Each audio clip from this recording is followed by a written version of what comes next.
नमस्ते, सलाम और जूले। मैंने पहले भाग में ये कहा था आपसे कि हम आपके सवाल, आपके कमेंट्स का जवाब देंगे इस भाग में, तो इसलिए हम आए हैं। और सबसे पहले जो बहुतों ने ये पूछा है सवाल, वो लेते हैं। पहला सवाल है, क्यों बायकॉट करें चीन को? क्या ये नफरत फैलाने के समान नहीं है? जी नहीं, नफरत फैलाने की बात नहीं है। जैसा मैंने पहले कहा है, चीनी लोगों से हमें कोई समस्या नहीं, बहुत अच्छे लोग होते हैं, मेरे बहुत दोस्त हैं। हमें समस्या है तो चीनी सरकार से, तंत्र से, जो कि विस्तारवादी है, जो कि शोषण करती है, उनसे समस्या है। चीन के हर बात पे दुनिया खामोश रहती है, तो ये एक वेकअप कॉल है जो हम दे रहे हैं। चीन के अंदर ही 140 करोड़ लोग लगभग बंधुआ मजदूर की तरह काम करते हैं। हुकूक, अधिकार नहीं है, कुछ बोलें तो वो गायब हो जाते हैं, और दुनिया उस पे खामोश है और सौदा करना चाहती है, बिजनेस एज यूजुअल। अंदर जाएं तो तिब्बतन बुद्धिस्ट 60 लाख में से 12 लाख मारे गए, लगभग 6000 मंदिर मठ तोड़े गए। दुनिया खामोश है, हम बिजनेस करना चाहते हैं। बात करते हैं शिनजियांग में युगुर मुसलमानों की। करोड़ की जनसंख्या है और 10 लाख युगुर मुस्लिम्स जेल में बंद हैं अभी इस वक्त, और हजारों मस्जिदें तोड़े गए हैं। दुनिया खामोश है, हम सौदा करने की बात करते हैं उनसे। श्रीलंका को देखिए, चीन के कर्ज में दबी जा रही है। ये जो पोर्ट है हम्बनतोटा का, वो तो बिक गया है चीन को, उसके कब्जे में है। पाकिस्तान इतने कर्ज में डूबा है कि शायद ये देश भी एक गुलाम सा हो जाए। दुनिया खामोश है, सौदा करना चाहती है। ये तो दुनिया की बात हुई। मेरे लिए सबसे बड़ी बात है मेरे दरवाजे पे क्या हो रहा है। लद्दाख की धरती में चीन 1962 से, जहां पर की जंग खत्म हुई थी, कितने किलोमीटर अंदर आ चुका है। हमारे यहाँ के चरवाहे अपने चरागाहें खो चुके हैं। कहाँ ले जाएंगे वो अपने भेड़ बकरियों को? दुनिया खामोश है और हम उनको जो मनमर्जी वो करते हैं, धक्का मुक्की करने देते जा रहे हैं। तो क्या हम ये कहें उनसे कि वो बेदर्दी से सर काटे मेरा, और मैं कहूं उनसे, हुजूर आहिस्ता आहिस्ता, जनाब आहिस्ता आहिस्ता? नहीं, अब हमें जवाब देना होगा, और जवाब हमें अपने हाथों में लेके वॉलेट पावर से देना होगा। और ये कोई गलत या बुरी बात भी नहीं है। सैंक्शंस सदा प्रयोग किए जाते हैं जब भी कोई गलत करता है, वो चाहे देश हो।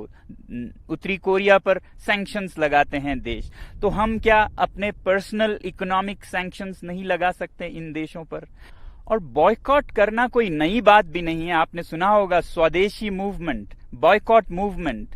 तिलक जी के नेतृत्व में 1905 से शुरू हुई थी ब्रिटिश सरकार के खिलाफ बॉयकॉट का, उनके सामान का। तब हम ब्रिटिश सरकार के गुलाम हो चुके थे। अब हमें समझ आनी चाहिए कि prevention is better than cure, तो इसलिए हम अभी से करें। बल्कि मैं तो कहूंगा कि अगर हम कुछ ना करें और देखते रहें तो वो गुनाह है। जुल्म करना गुनाह है तो जुल्म सहना भी गुनाह है। आप में से बहुतों ने दूसरा सवाल पूछा है, जनता को क्यों करनी पड़ी बैन या बॉयकॉट? हमारी सरकार क्यों नहीं बैन करती चीनी सामान को? देखिए, सरकारों के बंदिशें होती हैं, प्रोटोकॉल्स होती हैं, व्यापार बहुतरफा होती हैं, तो इसलिए सरकार के लिए शुरू में मुश्किल हो सकता है। मगर अगर जनता करे, जनता की अपनी मर्जी है, चॉइस है, कस्टमर इज द किंग, तो कोई दुनिया की ताकत उसे पूछ नहीं सकती कि आप ये क्यों नहीं खरीद रहे हैं, वो क्यों खरीद रहे हैं। वैसे भी हम सरकार के लिए क्यों इंतजार करें? जब लोग कुछ करने लगे तो सरकार वैसी ही नीतियां बनाती हैं जो लोगों की, जनता की मूड होती है। अमेरिकी राष्ट्रपति कैनेडी ने कहा था, ask not what the country can do for you, ask what you can do for your country. क्या ये व्यवहारिक या संभव भी है कि हम चीन जैसे बड़े देश के सामान को बॉयकॉट कर सकें? जब कोई देश या कोई तंत्र अत्याचार करे, ज्यादती करे, वो हद से बढ़ जाए, तो मुमकिन क्यों नहीं अगर जनता में जज्बा हो। अरब स्प्रिंग में एक नहीं 5-6 तानाशाह सरकारें गिर गईं महीनों में, और वो शुरू हुआ था एक सब्जी वाले की पुकार से। तो हम क्यों नहीं कर सकते ऐसा काम जो कि हमारे दरवाजे पे इतना अत्याचार और इतनी जोर जबरदस्ती कर रहा है। हमारे पास और कुछ नहीं तो अपना बटुआ तो है ना। कस्टमर इज द किंग, जागो ग्राहक जागो। और एक सवाल है कि हम चीन में बने सामान के बिना कैसे काम चलाएं। न सिर्फ सामान बल्कि सामान के अंदर के कलपुर्जे भी चीनी होते हैं बहुत बार। और विकल्प क्या हैं? दोस्तों, हम चीनी सामान में डूबे जा रहे हैं, कुछ इस तरह की जैसे हमारे हाथ में कुछ है ही नहीं। एक शेर है जिसे मैं आपके सामने रखूंगा इस हालत को दिखाने के लिए।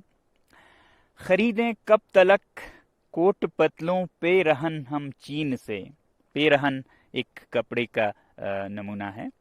खरीदें कब तलक कोट पतलों पे रहन हम चीन से, अपनी अय्याशी की गर हालत यही कायम रही, आएंगे गुस्साल चीनी और कफन भी चीन से। गुस्साल जो मरने के बाद शरीर को धोने वाले लोग होते हैं वो भी अब चीन से आने लगेंगे और कफन भी चीन से आने लगेंगे। बहरहाल देखिए, जिंदगी प्योर इकोनॉमिक्स नहीं होती, सब कुछ पैसे में नहीं होता, कुछ उसूल भी होते हैं, अच्छे बुरे का कुछ फर्क इम्तियाज भी होता है। और हमारे तहजीब, हमारे मजहब हमें यही सिखाते हैं कि बुरे या गुनाह या पाप से जुड़े चीजों से दूर रहें। जैसे आप देखेंगे कि हमारे मुसलमान भाई शराब से दूर रहते हैं, कुछ भी हो वो नहीं पिएंगे। हमारे सिख भाई सिगरेट से दूर रहते हैं, तंबाकू से। हमारे हिंदू भाई गौ मांस से, या जैन समुदाय के लोग तो मांस ही नहीं बल्कि लहसुन, प्याज ऐसी चीजों से भी वो नहीं खाते हैं। तो जहां भी वो जाएं कभी सफर में, यात्रा में, तो क्या वो भूखे मर जाएंगे? नहीं। अगर दृढ़ निश्चय हो, पक्का इरादा हो, तो एक इकोसिस्टम, एक हालात बनती जाती है उस रास्ते में।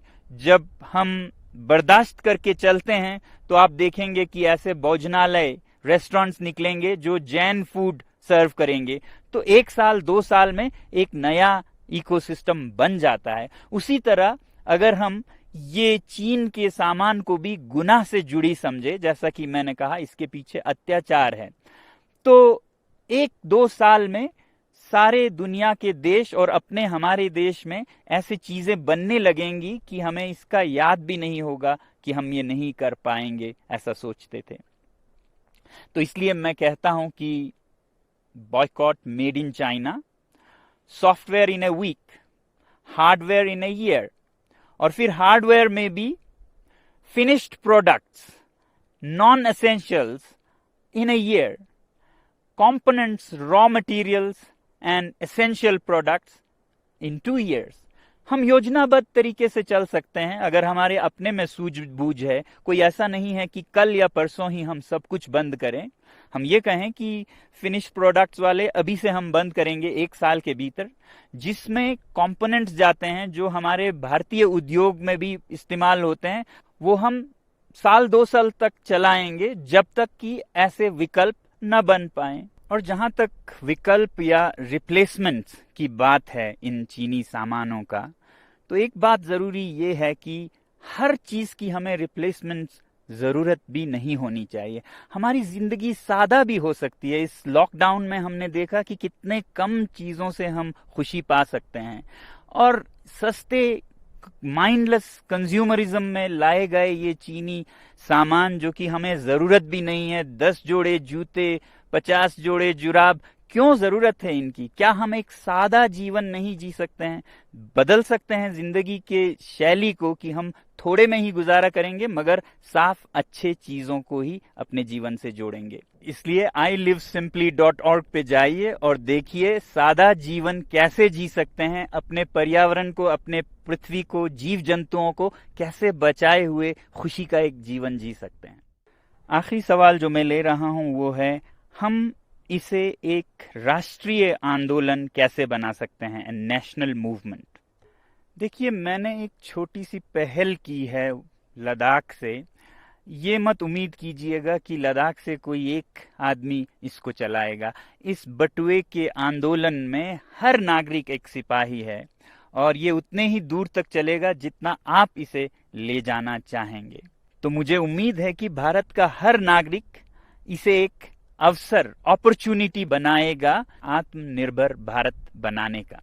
हमारे जो सेलिब्रिटीज, इन्फ्लुएंसर्स और नेता हैं वो युवा पीढ़ी को नेतृत्व दे सकते हैं इस मामले में, और मुझे बहुत उम्मीद है कि आप लोग भी अपना रोल निभाएंगे देश प्रेम का, जो भरा नहीं है भावों से, बहती जिसमें रसधार नहीं, वो हृदय नहीं है पत्थर है जिसमें स्वदेश का प्यार नहीं।